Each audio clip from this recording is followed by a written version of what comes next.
శ్రీ సచ్చిదానంద సమర్థ సద్గురు సాయి మహారాజ్కి జై.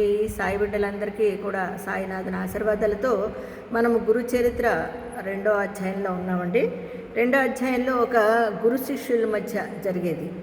గురువుని ఆశ్రయిస్తే ఎంత అద్భుతంగా ఉంటుందో, ఆ యొక్క ఆశీర్వాదము ఎంత అద్భుతంగా ఉంటుందో మనము ఈ గురు శిష్యుల మధ్య జరుగుతుంది కదా, అది చూస్తున్నాం.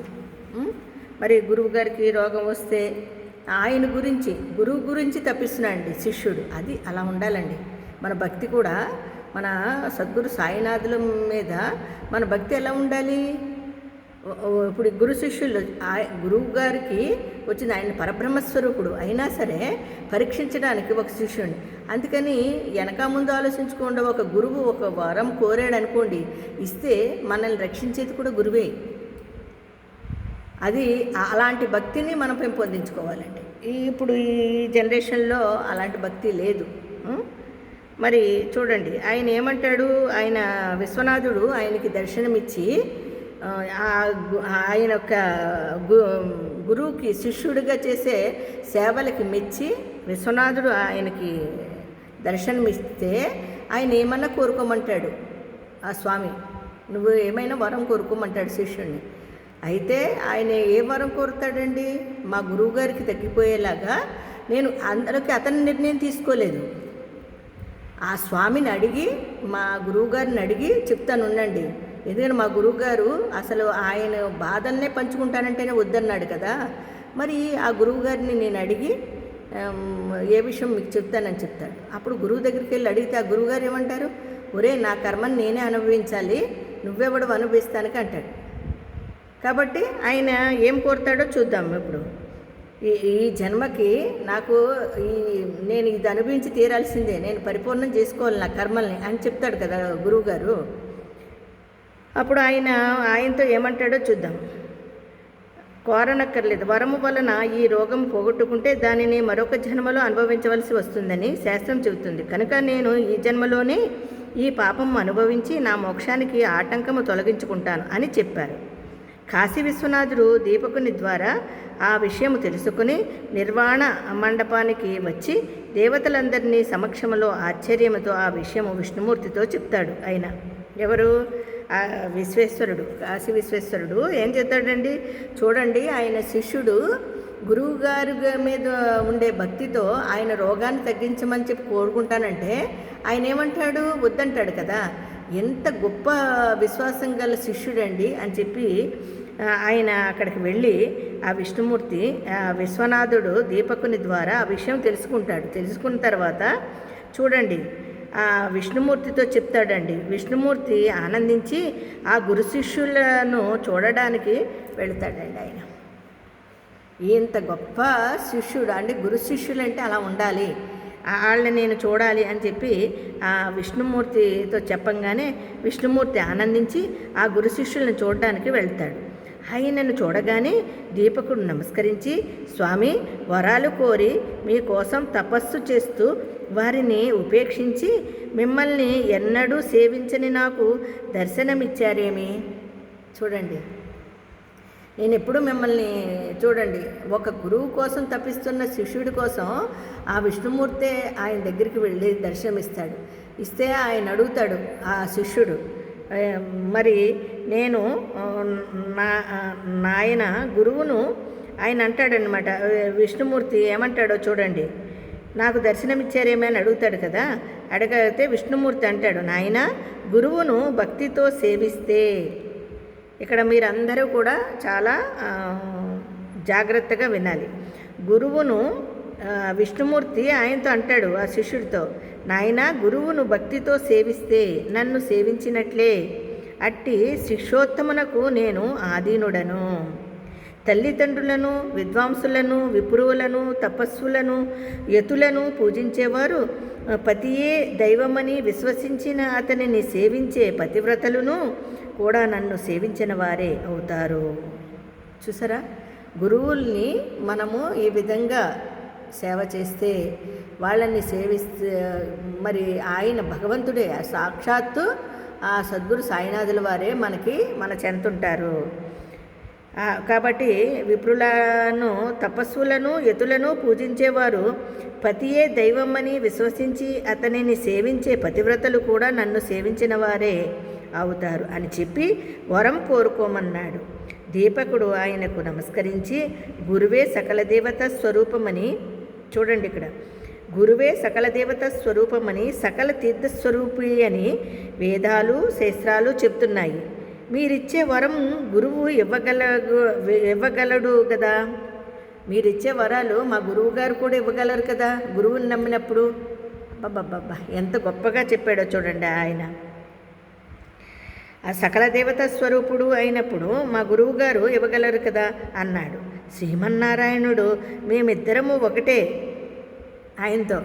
చూడండి, మేమిద్దరము ఒకటే. మా ఇద్దరి సంతోషము కోసము వరం కోరుకో. మా సంతోషం కోసం నువ్వు వరం కోరుకో, నేను అది ప్రసాదించి ఎల్లప్పుడూ నీ ఆధీనములోనే ఉంటాను. నువ్వు కోరుకో వరాన్ని, నేను ఎప్పుడూ నీ ఆధీనంలోనే ఉంటాను. అంటే నువ్వు పిలవగానే నేను పలుకుతాను అని అంటాడనమాట. అప్పుడు దీపకుడు, స్వామి అలా అయితే నా గురుభక్తి నిరంతరము వృద్ధి చెందేలా అనుగ్రహించు స్వామి. అబ్బబ్బబ్బబ్బబ్బా, ఎంత గొప్పగా కోరుకున్నాడో చూడండి. మనమైతే ఏం చేస్తామండి, నాకు ఇన్ని కోట్ల ఆస్తి కావాలి, లేకపోతే ఇంత బంగారం కావాలి అని కోరుకుంటాం. కానీ ఆయన ఏం చేశాడండి, ఆయన ఏం కోరుకున్నాడు చూడండి. నీ గురుసేవలో నిరంతరము నా గురుభక్తికి నిరంతరము వృద్ధి చెందేలా, నా గురుభక్తి నిరంతరము వృద్ధి చెందేలాగా అనుగ్రహించు స్వామి అని కోరాడు. విష్ణువు సంతోషించి, నీవు గురుసేవ వలన తరించావు, నీవి లోకంలోనే బ్రహ్మానందము పొందగలవు. నీవెల్లప్పుడూ నీ గురుదేవుణ్ణి ఇలానే సేవిస్తూ ఉండు. వేదము, వేదాంగాలు, వేదాంత వాక్యాల అర్థము తెలుసుకుని గురువే పరమార్థమని, పరబ్రహ్మమని తెలుసుకుని గురువును ఎవరైతే సేవిస్తారో అదండి వారికి దేవతలందరూ వశమవుతారు. నిరంతరము సద్గురువును సేవించేవారు, సద్గురుని సేవించేవారు కూడా లోకపూజ్యులే. త్రిమూర్తులమైన మా అనుగ్రహం వల్లనే మానవులకు సద్గురువు లభిస్తారు అని చెప్పి విష్ణువు అంతర్ధానం అవుతాడు. అదండి, ఈ ముగ్గురు మూర్తులు కలిసిందే మన సద్గురువు. సద్గురువు అంటే సకల దేవత స్వరూపుడు. కాబట్టి ఆయన ఏమంటాడు చూడండి, నీకు ఈ విధంగా సేవిస్తున్నావు కాబట్టి అందుకని సద్గురువును సేవించేవారు కూడా లోకపూజ్యులే.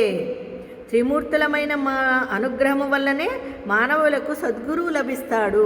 ఇది బాగా మీరు గమనించుకోవాలి అని చెప్పి విష్ణుమూర్తి అంతర్ధానం అవుతాడు.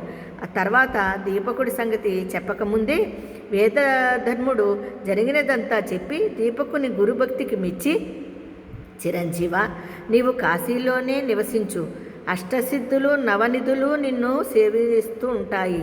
నిన్ను స్మరించిన వారి కష్టాలు కూడా నశిస్తాయి అని ఆశీర్వదించి వెంటనే ఆరోగ్యవంతుడయ్యాడు.